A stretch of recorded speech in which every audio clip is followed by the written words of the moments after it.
Good morning. आइए start करते हैं आज की अपनी क्लास को। और आज है 19 अक्टूबर, तो डिस्कस करेंगे 19 अक्टूबर के करंट अफेयर। जो कुछ भी है वो सब कुछ कोशिश होती है लेकर आने की। साथ में टेलीग्राम के लिंक पर इंग्लिश और हिंदी दोनों लैंग्वेजेस में आपको सब कुछ मिलने वाला है, तो आप नोट्स बना सकते हैं, पढ़ सकते हैं। किसी भी एग्जाम की प्रिपरेशन कर रहे हैं आपके लिए हमारी जो क्लास है वो बेनिफिशियल है। तो हमारे साथ बने रहिए, और आपका जो सपोर्ट और आपका जो प्यार है उसके लिए तहे तहे दिल से शुक्रिया। तो चलिए स्टार्ट करते हैं, देखते हैं क्या क्या है आज खास आपके लिए हमारे पास।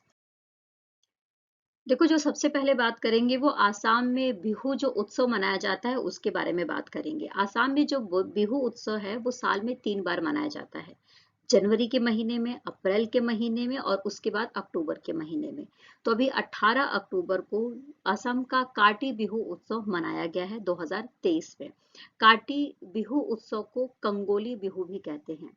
अच्छा, ये क्या होता है कि जब धान की फसल होती है और धान की फसल की ग्रोथ की, उसकी वृद्धि के लिए, और उसके बाद जो जब खेत खाली हो जाता है तो नई बुआई करी जाती है, तो उसके उपलक्ष्य में मनाया जाता है।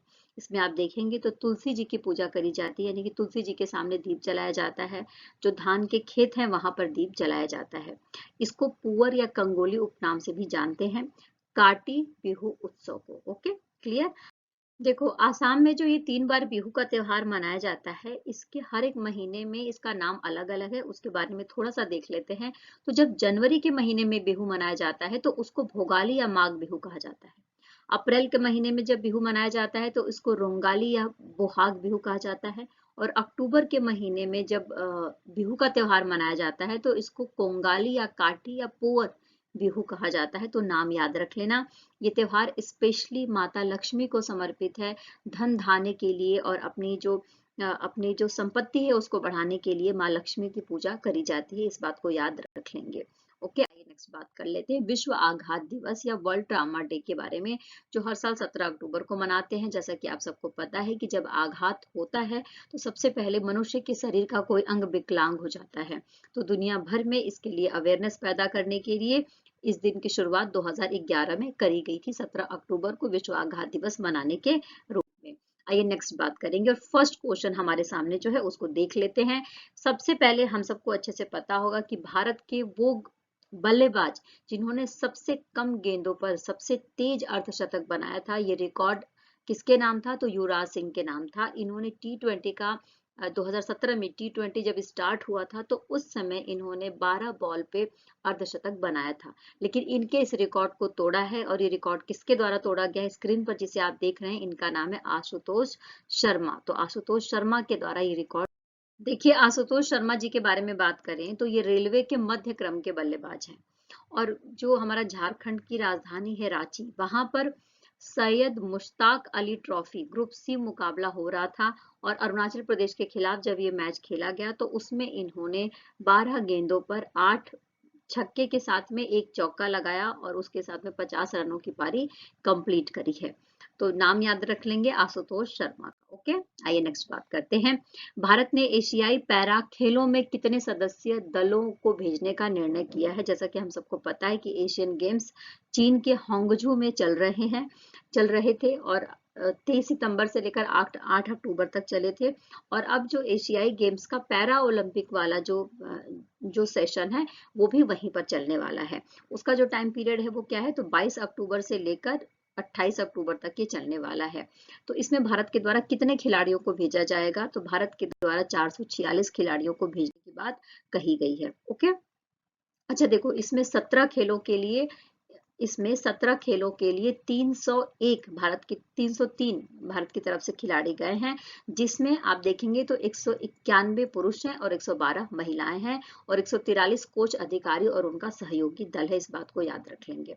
ओके। अच्छा, पिछली बार जो स्पर्धा हुई थी उसमें भारत ने सिर्फ 190 खिलाड़ियों को भेजा था 13 खेलों के लिए, और इस बार आप देख रहे हैं संख्या कितनी ज्यादा है, यानी कि टोटल 303 खिलाड़ियों को भेजा जा रहा है 17 खेलों के लिए। क्लियर।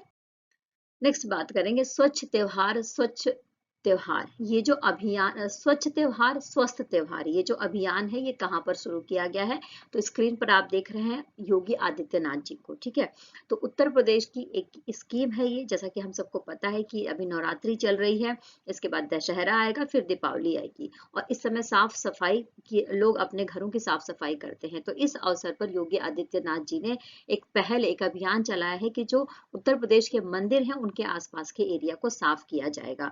तो याद रख लेंगे, स्वच्छ त्योहार स्वस्थ त्योहार के रूप में जो अभियान चलाया गया है वो कहाँ पर चलाया गया है? तो उत्तर प्रदेश में चलाया गया है।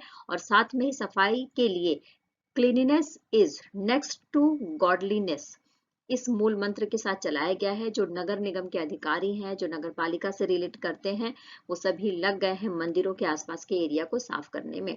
और टोल फ्री नंबर भी दिया गया है इस अभियान के लिए, उस नंबर को देख लेते हैं। तो टोल फ्री नंबर है 1533। ओके, उत्तर प्रदेश सरकार के द्वारा किस योजना के लाभार्थियों को एक रसोई गैस सिलेंडर मुफ्त में दिया जाएगा? तो देखो, जैसा कि हम सबको पता है कि जो केंद्र सरकार की एक योजना थी उज्ज्वला योजना, इसके तहत क्या था? इसके तहत ये था कि जो लोग गरीबी रेखा से नीचे रहते हैं उनको सब्सिडी दी जाएगी रसोई गैस सिलेंडर के लिए, है ना। तो जो जिनको उज्ज्वला योजना का लाभ मिल रहा है उन्हीं के लिए उत्तर प्रदेश सरकार ये योजना लेकर आई है, और उनको रसोई गैस सिलेंडर मुफ्त में दिया जाएगा। तो याद रख लेंगे उज्ज्वला योजना के बारे में। ओके, आइए नेक्स्ट बात कर लेते हैं। 2023 तक भारत द्वारा अपने बुनियादी ढांचे पर कितने खर्च करने का अनुमान लगाया गया है? तो देखो, बुनियादी ढांचे का मतलब ये है कि किस तरीके से जो जो हमारा भारत है, उसके जो शहर है, उसके जो गांव है, वहां पर शिक्षा की सुविधा, हॉस्पिटल्स हो, स्कूल्स हो, सड़कें हो, तो ये सारी बुनियादी सुविधाएं हैं। जो सीवेज हो, यानी कि जो पानी के निकलने की जो व्यवस्था हो, पानी की व्यवस्था हो, ये सब बुनियादी सुविधाएं हैं। तो इस पर कितना खर्च किया जाएगा? तो ये बोला जा रहा है कि 143 लाख करोड़ रुपए का खर्चा आने की बात कही गई है।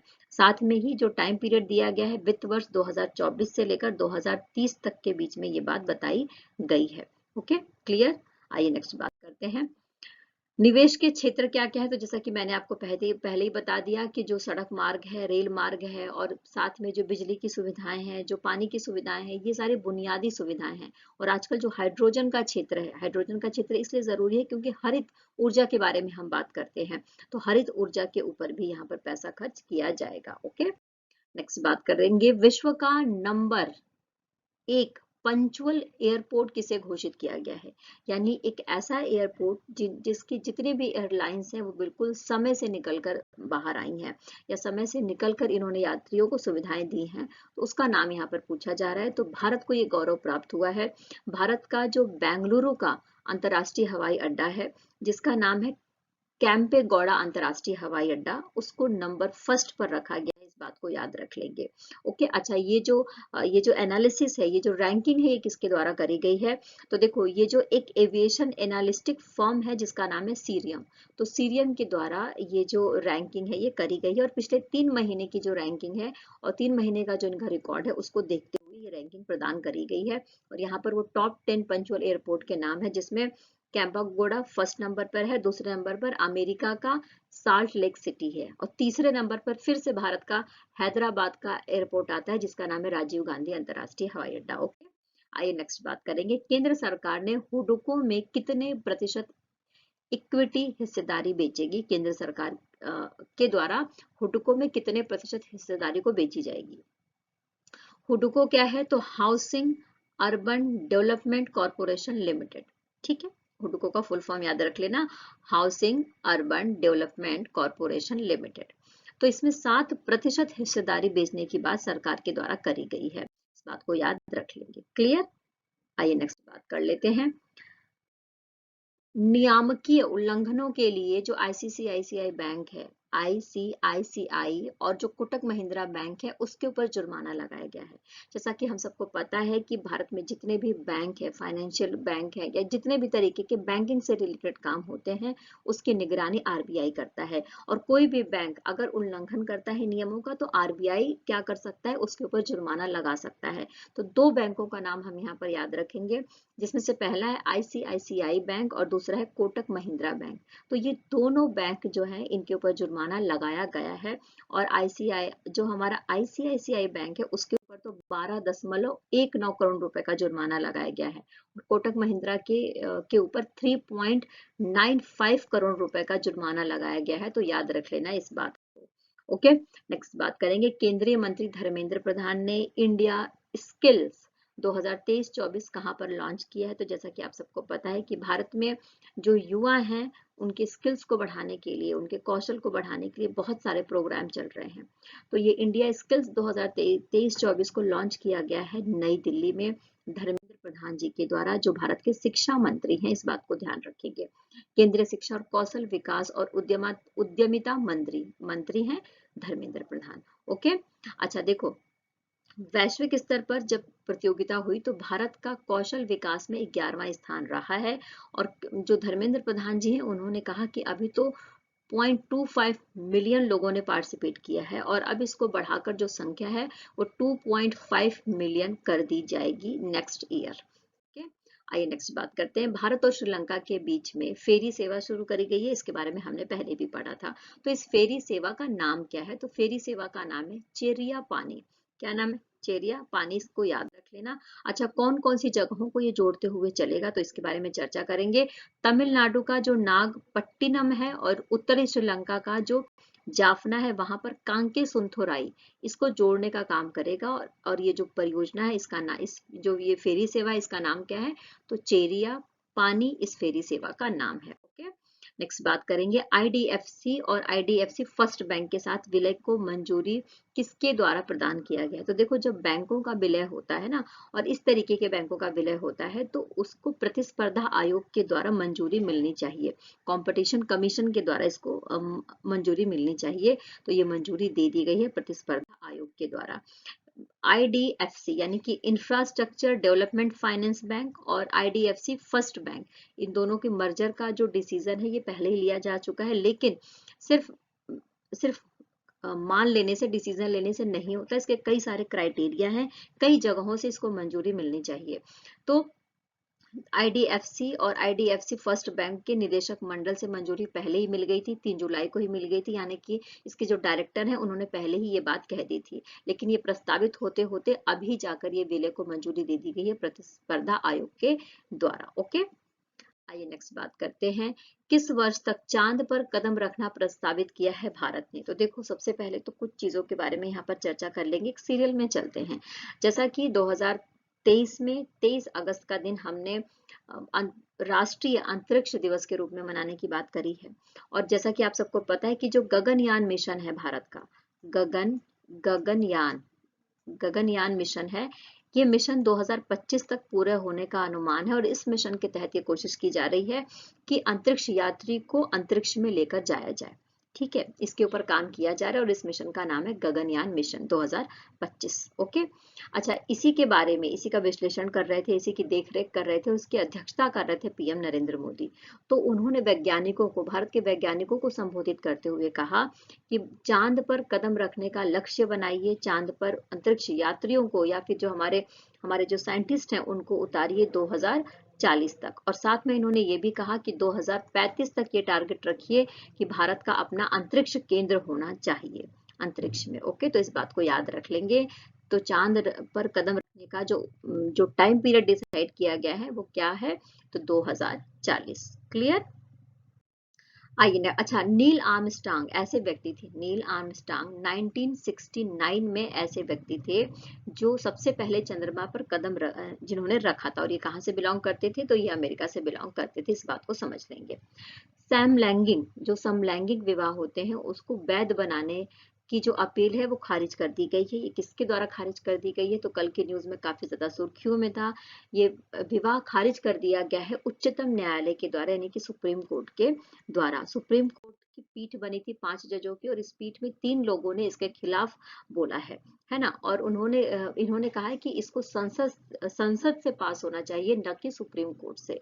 संसद में इस पर बहस होनी चाहिए और संसद का क्या मत है वो पता करने के बाद ही हम इसको लीगल कर सकते हैं या इस पर सोच सकते हैं। ओके, तो इस बात को ध्यान रख लेना। आइए नेक्स्ट बात कर लेते लेते हैं, रिवीजन कर लेते हैं जो कल पढ़ा उसका फटाफट। तो मणिपुर हाई कोर्ट के मुख्य न्यायाधीश कौन बन गए, स्क्रीन पर आप देखिए, इनका नाम है सिद्धार्थ मृदुल। ओके, और साथ में मैं आपको बता दूं कि नई दिल्ली का जो हाई कोर्ट है वहां पर ये एक वरिष्ठतम न्यायाधीश के रूप में काम कर रहे थे। पोलैंड के संसद चुनाव में किसके नेतृत्व वाली पार्टी को जीत हासिल हुई है, तो जो यूरोपीय संघ है उस पार्टी के जो लीडर है जिनका नाम है डोनाल्ड टस्क, उनको उनके नेतृत्व वाली पार्टी को जीत हासिल हुई है। अच्छा, डोनाल्ड टस्क के बारे में बात करें तो इन्होंने महिलाओं के मुद्दों को लिया था। ठीक है, तो जैसे कि गर्भपात वाला मुद्दा था, और इसीलिए देखा गया पोलैंड में कि सबसे ज्यादा महिलाओं ने वोट दिया था, लगभग 73% से ज्यादा महिलाओं ने वोट दिया है, और पुरुषों से इस बार ज्यादा मतदान महिलाओं के द्वारा किया गया है। पोलैंड की बात हो रही है यहाँ पर, ध्यान रखेंगे इस बात को।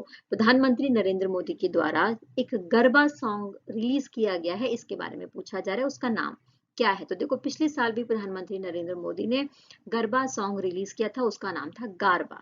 और साथ में ये कविताएं लिखने का इनको शौक है, और 14 कविताएं की जो किताबें हैं वो इनकी प्रकाशित हो चुकी हैं, और इस गाने का नाम है माडी, जिसको दिलीप कुमार के द्वारा गाया गया है, इस बात को याद रख लेंगे। ओके, 15 अक्टूबर को इन्होंने रिलीज करा जब नवरात्रि स्टार्ट हुई थी।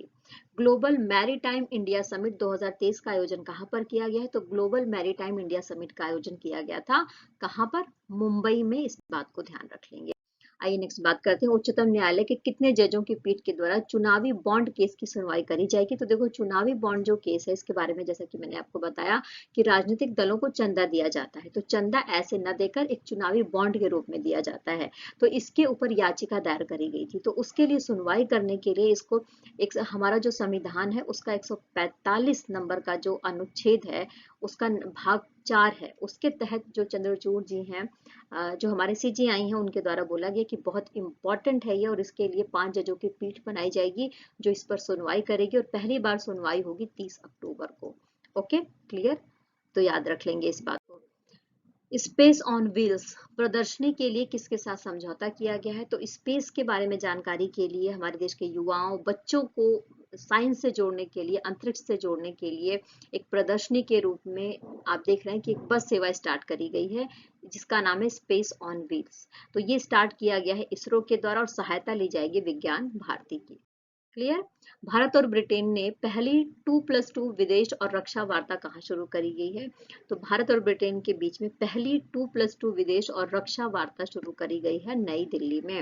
ओके, इजराइल के हाइफा बंदरगाह के लिए व्यापार निरंतरता योजना किसने तैयार किया है, तो इसका नाम है APSEZ। ओके, यानी कि जो हमारा अदानी, गौतम अदानी का एक समूह है जो वहां पर काम कर रहा है हाइफन बंदरगाह के लिए, उसी ने जो है व्यापार को बढ़ाए रखने के लिए, जैसा कि हम सबको पता है कि फिलिस्तीन और इजराइल में युद्ध छिड़ गया है, लेकिन इससे क्या है कि व्यापार प्रभावित न हो, इस बात को ध्यान में रखते हुए जो अदानी ग्रुप का APSEZ है वो वहां पर काम कर रहा है। ओके, और नेक्स्ट बात कर लेते हैं, केंद्रीय मंत्री हैं नितिन गडकरी जी, परिवहन मंत्री हैं, राजमार्ग मंत्री हैं।